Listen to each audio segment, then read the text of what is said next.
Tudo bem? É muito bom estar com você mais uma vez. Estou muito feliz da gente se encontrar por aí.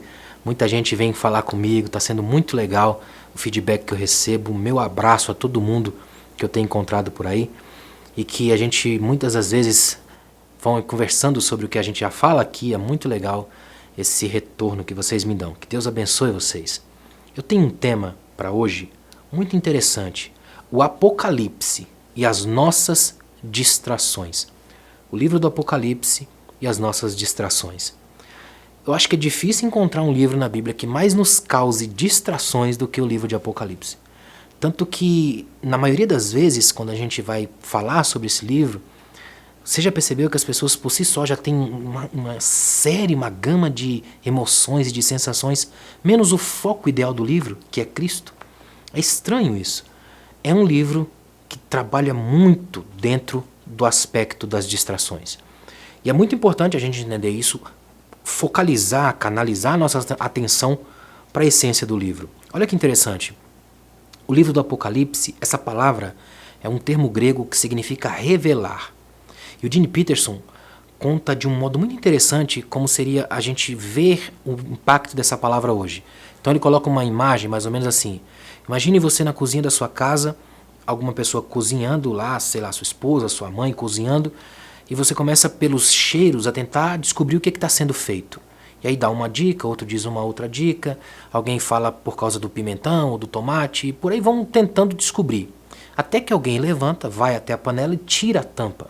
Quando tira a tampa, se revela o conteúdo que está sendo preparado. Esse tirar a tampa, esse revelar, é o indicativo, o significado da palavra Apocalipse. Revelação, tirar o véu, tirar aquilo que encobria. Para quê? Para que você tenha acesso àquilo que é a verdade, àquilo que está sendo revelado. De modo que não há distração alguma aí. O que é estranho, por que as nossas leituras do Apocalipse geralmente são tão distraídas e nos levam a tantas distrações? O livro do Apocalipse é o livro da adoração, não da distração. Se há um livro na Bíblia que deve nos levar à adoração profunda, é o livro do Apocalipse. Agora eu te pergunto, você lembra de alguma vez em que você teve acesso a um estudo do Apocalipse que tenha terminado de fato em adoração? Agora, se eu mudar a pergunta, você lembra de alguma vez que teve um estudo do Apocalipse que não te gerou medo? Percebe como é estranho? Ao invés de gerar adoração, gera medo. O mesmo livro e o mesmo conteúdo. Das duas, uma. Ou não estamos lendo o livro do Apocalipse, ou estamos lendo pela lente errada. Eu aposto na opção B. É importante a gente lembrar que o livro do Apocalipse tem esse senso profundo da adoração.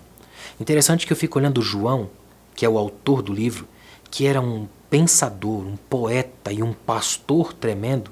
É bom lembrar disso. João, o mesmo João do Evangelho, o mesmo João das Epístolas, é quem escreve o Apocalipse.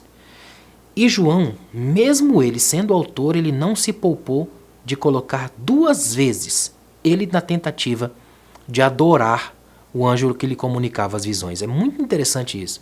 Por duas vezes, João tenta adorar esse anjo e ele é imediatamente repreendido. Em Apocalipse 19, 10, 22, 8 e 9, ele tenta adorar o anjo e imediatamente é censurado, é repreendido.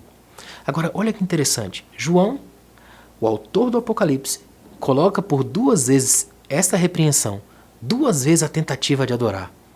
É interessante como, por si só, já deixa claro para nós qual vai ser a nossa postura na relação com esse livro. A tentação de adorar, mas não aquele a quem se deveria adorar. Ou seja, adora o anjo, o objeto pelo qual a revelação veio, não aquilo de fato que está sendo revelado. Estranhamente, a gente inverte isso. Agora, olha que interessante. Muita gente trata o Apocalipse da mesma maneira que João tratou o anjo da revelação. Só que eles não percebem a censura imediata do anjo. Ainda tem muita gente cometendo o erro de João, adorando o livro, ao invés daquilo que o livro revela. Quanta gente que a gente conhece por aí nas igrejas, que passam a vida inteira tão focados no Apocalipse, que passam a vida toda tentando decifrar códigos, ideias e imagens. E olha, chega a ser estranho porque fica numa tarefa cansativa, que nunca sai, até porque não era o objetivo do livro. Interessante que muita gente fazendo isso me lembra o mito de Sísifo, Na mitologia grega, um indivíduo que é condenado pelos deuses a rolar uma pedra imensa montanha acima. E toda vez que ele chega no topo da montanha, que ele vai terminar a tarefa, ela rola de novo para baixo. E ele tem que começar tudo outra vez. Há muita gente fazendo de Apocalipse o mito de Sísifo, tentando a todo momento decifrar e esgotar os mistérios. E esquece dessa palavra, mistério, que significa que tem profundidades insondáveis, não para que a gente controle, decifre e venda aquilo que conseguiu, mas para que a gente mergulhe nesse mistério e adore ao Deus que está por trás de cada um deles. E olha, interessante que quando a gente para analisar isso, a gente percebe que as pessoas hoje se voltam para tudo que há no livro. Já percebeu isso? Cada detalhe, cada minúcia, exceto para Cristo. É estranho isso. Se aprofundam em tudo, mas não se aprofundam em Jesus. Se aprofundam numa série de detalhes, de visões de tempos e épocas, chegam ao cúmulo de ficar fazendo matemáticas teológicas e escatológicas. Como diz um amigo meu, quem fala de escatologia tem mais coragem do que sabedoria. Há muita gente tentando fazer isso. Falam de tudo, menos de Cristo. Nessa busca frenética por símbolos, por números, por tempos, por épocas, é tão fácil se perder. E aí, a pessoa acaba caindo numa contradição mortal.